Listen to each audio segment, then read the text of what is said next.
الرجیم بسم اللہ الرحمن الرحیم وقد نزل اور تحقیق نازل کر چکا علیکم تم پر فی الکتابی کتاب میں ان یہ کہ اذا سمعتم جب سنو تم آیات اللہ اللہ کی آیتیں اور تحقیق نازل کر چکا وہ یعنی اللہ نازل کر چکا وہ تم پر کتاب میں یعنی قرآن میں ان یہ کہ اذا سمعتم جب تم سنو آیات اللہ اللہ کی آیتیں یکفرو کہ کفر کیا جا رہا ہے بہا ان کا انکار کیا جا رہا ہے ان کا وَيُسْتَهْزَأُ اور مذاق اڑایا جا رہا ہے بہا ان کا انکار کیا جا رہا ہے اور ان کا مذاق اڑایا جا رہا ہے فَلَا تَقْعُدُوا تو مت بیٹھو معاہم ان کے ساتھ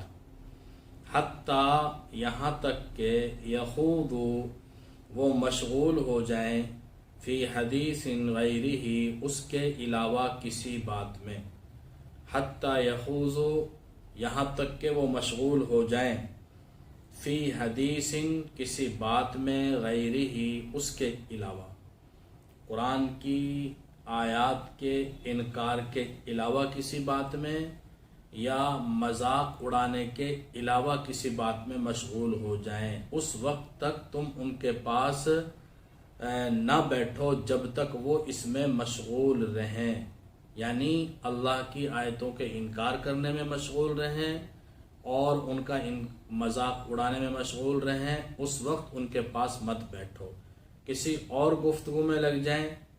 پھر اجازت ہے انکم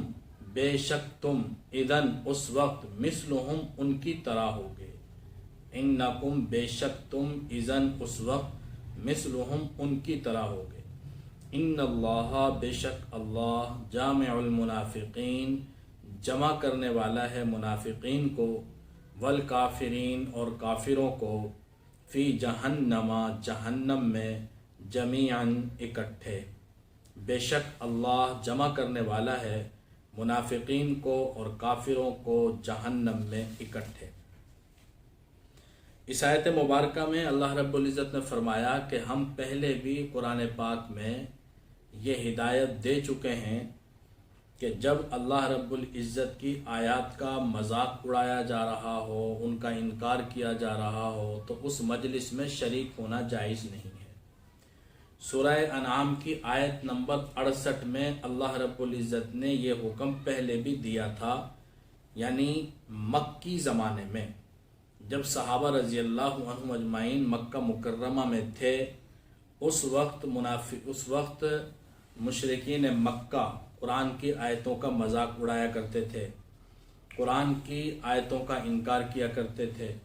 مدینہ منورہ میں پہنچے تو یہ کام یہودیوں نے شروع کر دیا وہ تو علی الاعلان آیات قرآنیہ کا مذاق بھی اڑاتے تھے ان کا انکار بھی کرتے تھے اور جملے کستے تھے اور جو منافقین مدینہ تھے وہ کمزور مسلمانوں کے سامنے تو علی الاعلان کہہ دیا کرتے تھے اور جو مالدار مضبوط اور صاحب حیثیت مقام و منصب والے صحابہ سے ان سے وہ ڈرتے تھے اس لیے ان کے سامنے اس طرح کی حرکت نہیں کرتے تھے۔ یہود یہ حرکت علی الاعلان کرتے تھے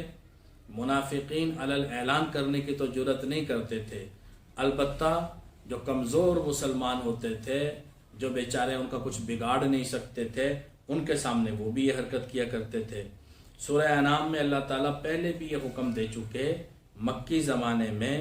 وَإِذَا رَأَيْتَ الَّذِينَ يَخُوضُونَ فِي آيَاتِنَا فَأَعْرِضْ عَنْهُمْ حَتَّى يَخُوضُوا فِي حَدِيثٍ غَيْرِهِ وَإِمَّا يُنْسِيَنَّكَ الشَّيْطَانُ فَلَا تَقْعُدْ بَعْدَ الذِّكْرَىٰ مَعَ الْقَوْمِ الظَّالِمِينَ وہاں اتنا اضافہ اور ہے کہ اگر آپ کو شیطان بھلا دے یاد نہ رہے ذہن سے بعض دفعہ بات نکل جاتی ہے ذہول ہو جاتا ہے تو جب یاد آئے تو اس وقت اٹھ جاؤ۔ مجلس میں بیٹھ گئے، اللہ کی آیتوں کا مذاق اڑایا گیا اور انکار کیا گیا، کوئی ایسا عمل کیا گیا جو دین کے استہزاء کا ذریعہ ہے، دین کا مذاق اڑایا جا رہا ہے۔ اللہ کی آیتوں کا انکار کرنے اور مذاق اڑانے سے مراد صرف یہی نہیں ہے کہ آیات قرآنیہ، اگر احادیث نبویہ کی توہین کی جا رہی ہے اور ان کا انکار کیا جا رہا ہے اور ان کا استہزاء اڑایا جا رہا ہے، مذاق اڑایا جا رہا ہے، یا دین کی کوئی اور بات، شریعت کی کوئی اور بات، وہ چاہے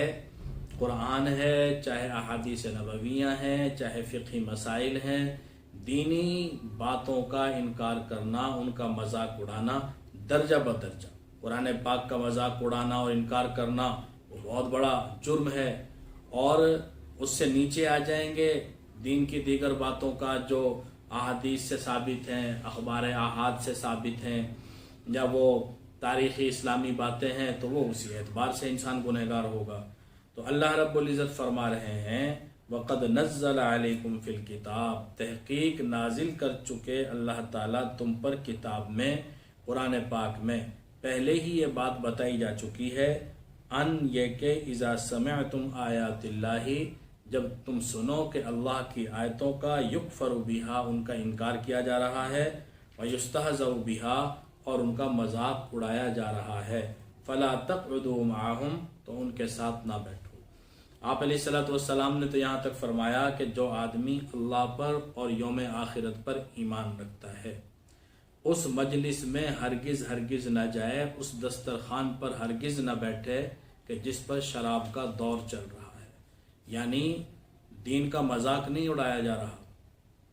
اور دین کا استہزاء نہیں کیا جا رہا، لیکن وہ مجلس گناہ کی مجلس ہے، برائی کی مجلس ہے، وہاں پر شراب کا استعمال کیا جا رہا ہے، تو وہاں پر مجلس میں شریک ہونا جائز نہیں، چاہے ان کے گناہ میں آدمی شریک بھی نہ ہو تب بھی وہاں پر بیٹھنے کی اجازت نہیں ہے۔ عمر بن عبدالعزیز رحمہ اللہ کے زمانے میں کچھ لوگ گرفتار ہوئے، ایک مجلس پر چھاپا مارا گیا جس میں شراب نوشی ہو رہی تھی، لوگ اکٹھے ہو کر شراب پی رہے تھے۔ جب ان کو گرفتار کر کے لایا گیا تو پتہ چلا کہ ان میں سے ایک آدمی روزہ دار ہے، وہ محض دوستوں کی دوستی میں اس مجلس کے اندر شریک ہوا تھا، خود روزے سے تھا اور وہ شراب نوشی نہیں کر رہا تھا۔ تو عمر بن عبدالعزیز رحمہ اللہ نے اس کو بھی کوڑے لگوائے، اس کو بھی سزا دی، وہ شراب پینے کی سزا تو نہیں دی، اس کو الگ سے سزا دی کہ تم اس گناہ کی مجلس میں شریک کیوں ہوئے تھے، تم اگرچہ روزہ دار ہو لیکن تمہارا اس مجلس میں شریک ہونا شرعاً جائز نہیں تھا۔ تو گناہ کی مجلس میں بیٹھنا ہی نہیں چاہیے، جہاں پر اللہ کی نافرمانی ہو رہی ہے، گناہ ہو رہا ہے، غلط کام ہو رہا ہے، وہاں سے اٹھ جانا چاہیے۔ اب یہ سوشل میڈیا ہے، آج کل ہر آدمی کے ہاتھ میں چند انچ کا موبائل ہوتا ہے اور اس کے اندر ہر طرح کی واہیات چیزیں، واہیات باتیں، جس طرح کسی مجلس میں شریک ہونا جائز نہیں، جو مجلس گناہ پر مشتمل ہے، تو گناہ کی باتیں سننا، گناہ کی باتیں دیکھنا وہ کسی بھی طرح جائز نہیں۔ وہ عام مجلس میں لائیو بھی جائز نہیں، وہ ٹی وی پر بھی جائز نہیں، وہ سوشل میڈیا پر بھی جائز نہیں، تو غلط باتوں کا پڑھنا بھی جائز نہیں، سننا بھی جائز نہیں، ان کو آگے پھیلانا بھی جائز نہیں۔ تو ہر وہ مجلس جو برائی کی مجلس ہے، وہ چاہے کسی بھی نوعیت کی ہو، وہاں پر شرکت کو ناجائز اور حرام قرار دیا گیا ہے۔ حتیٰ یخوضوا فی حدیث غیرہ، یہاں تک کہ وہ کسی اور بات میں مشغول ہو جائیں۔ اگر آدمی ایسی مجلس سے اٹھ کر نہیں جاتا، ایسی چیز کو نہیں چھوڑتا، انکم اذا مثلہم، تو اس وقت تم بھی ان کی طرح ہوگے، بس فرق اتنا ہے کہ ان کا گناہ کفر کا گناہ ہے اور تمہارا گناہ فسق کا گناہ ہوگا۔ گناہ دونوں ہیں، فرق گناہ کی کیفیت میں ہے کہ کمیت میں، کہ وہ گناہ بہت زیادہ بڑا ہے، وہ کفر ہے، شرک کفر سب سے بڑے گناہ ہیں، اور یہ بھی گناہ ہے لیکن یہ فسق کا گناہ ہے، یہ نافرمانی ہے اللہ رب العزت کی۔ انکم، بے شک تم، اذن اس وقت، مثلہم ان کی طرح ہوگے، گناہ گار ہونے میں تم برابر ہو، فرق اتنا ہے کہ وہ کافر ہیں اور تم فاسق ہو۔ ان اللہ، بے شک اللہ جامع المنافقین والکافرین جمع کر دے گا کافروں کو اور منافقوں کو اور کافروں کو فی جہنم جہنم میں جمیعاً اکٹھے۔ کون ہے یہ منافق؟ الذین وہ لوگ یتربصون جو انتظار میں رہتے ہیں بکم تمہارے بارے میں حوادثات زمانہ کے لیے۔ یتربصون وہ انتظار میں رہتے ہیں، کس چیز کے انتظار میں؟ دوائر،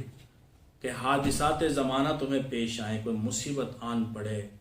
کوئی پریشانی آ جائے، کوئی ناگہانی آفت تم پر ٹوٹ پڑے۔ کافروں کا مزاج یہ ہے وہ ہر وقت اس طاق میں رہتے ہیں، اس انتظار میں رہتے ہیں کہ کب کوئی مصیبت مسلمانوں کے اوپر آئے اور پھر وہ خوش ہوں۔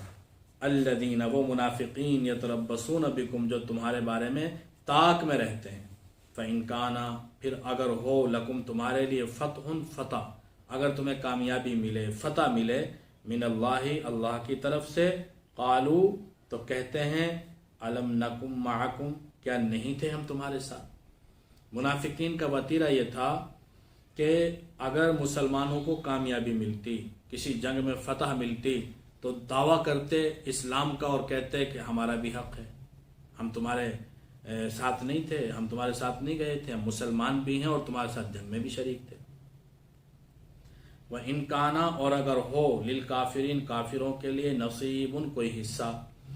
خدا نہ خواستہ اگر مسلمانوں کو فتح حاصل نہ ہو اور کافروں کو کچھ حصہ مل جائے، کوئی عارضی طور پہ کوئی غلبہ مل جائے، کوئی کامیابی مل جائے، قالو تو یہ کہتے ہیں، پھر یہ کافروں سے کہتے ہیں، منافق پھر کافروں کے پاس چلے جاتے ہیں۔ یہ دونوں طرف تعلق رکھتے ہیں، اگر ایمان والے غالب آ جائیں تو ہم بھی تمہارے ساتھ تھے، ہمیں بھی حصہ ملنا چاہیے، اور اگر کافر غالب آ جائیں، ان کو کوئی حصہ مل جائے جنگ میں سے، تو پھر یہ ان کے پاس چلے جاتے ہیں، ان سے کہتے ہیں کیا؟ قالو کہتے ہیں الم نستحوذ علیکم کیا ہم تم پر غالب نہیں آنے لگے تھے؟ کیا ہم تم پر غالب نہیں آنے لگے تھے؟ کیا ہم نے تم پر قابو نہیں پا لیا تھا؟ وَنَمْنَعْكُمْ اور پھر روک دیا ہم نے تم سے من المؤمنین ایمان والوں کو، ہم نے بچا لیا تم کو ایمان والوں سے، کہ ہم تم پر غالب نہیں آنے لگے تھے؟ اگر ہمارا کردار نہ ہوتا، ہم جنگ میں پیچھے نہ ہٹتے، یا تمہیں بھاگنے کا موقع نہ دیتے، یا تمہیں بچنے کا موقع نہ دیتے، تو تم بھلا غلبہ پا سکتے تھے؟ ہم تو غالب آنے لگے تھے، تو کیا ہم تم پر غالب نہیں آنے لگے تھے؟ اور کیا ہم نے تم کو بچایا نہیں ایمان والوں سے؟ یعنی اگر ہم بیچ میں نہ آتے تو تم جنگ جیت ہی نہیں سکتے تھے، تمہیں کامیابی مل ہی نہیں سکتی تھی، لہٰذا ہمیں اس میں سے حصہ دو۔ فاللہ یحکم اللہ فیصلہ کر دے گا بینکم تمہارے درمیان یوم القیامہ قیامت کے دن۔ آج تو ملے جلے رہتے ہیں، یہ بھی مسلمان بنے ہوئے ہیں، منافقین مسلمان بن کے مسلمانوں میں رہتے تھے، آج یہ تمہارے ساتھ ہیں، تم آج تو مسلمانوں کے ساتھ مل کر رہ رہے ہو، لیکن قیامت کے دن فیصلہ ہو جائے گا کہ ایمان والے جنت میں جائیں گے اور تم جہنم میں جاؤ گے۔ وَلَن يَجْعَلَ اللَّهُ اور ہرگز نہیں بنائے گا اللہ للکافرین کافروں کے لیے علی المؤمنین ایمان والوں پر سبیلا راہ غلبہ، کہ اللہ رب العزت ایمان والوں پر مستقل کافروں کو غلبہ نہیں دے گا، عارضی طور پہ کبھی ایسا ہو جاتا ہے، اور وہ بھی اس وجہ سے کہ مسلمان اپنے ایمان اور اعمال صالحہ پر تقوی اور صبر کی زندگی پر قائم نہ ہو، ورنہ تو کافر مسلمانوں پر غالب آ ہی نہیں سکتے، اور اگر آتے ہیں تو بہت عارضی سا ایک تربیتی جھٹکا ہوتا ہے، جیسے میدان احد میں لگا، اس سے زیادہ کچھ نہیں۔ اگر اس کے باوجود بھی کافر غالب ہیں تو اس کا مطلب یہ ہے کہ مسلمان نہیں ہیں، ورنہ کافر مسلمانوں پر غالب نہیں آ سکتے۔ اگر مسلمان صحیح معنوں میں مسلمان ہو، اور اگر صحیح معنوں میں مسلمان ہے پھر بھی غالب آ گئے تو وہ عارضی ہے، وہ مستقل نہیں ہے۔ اللہ تعالی ہمیں صحیح معنوں میں ایمان اور اعمال صالح کی توفیق عطا فرمائے۔ وما علینا الا البلاغ۔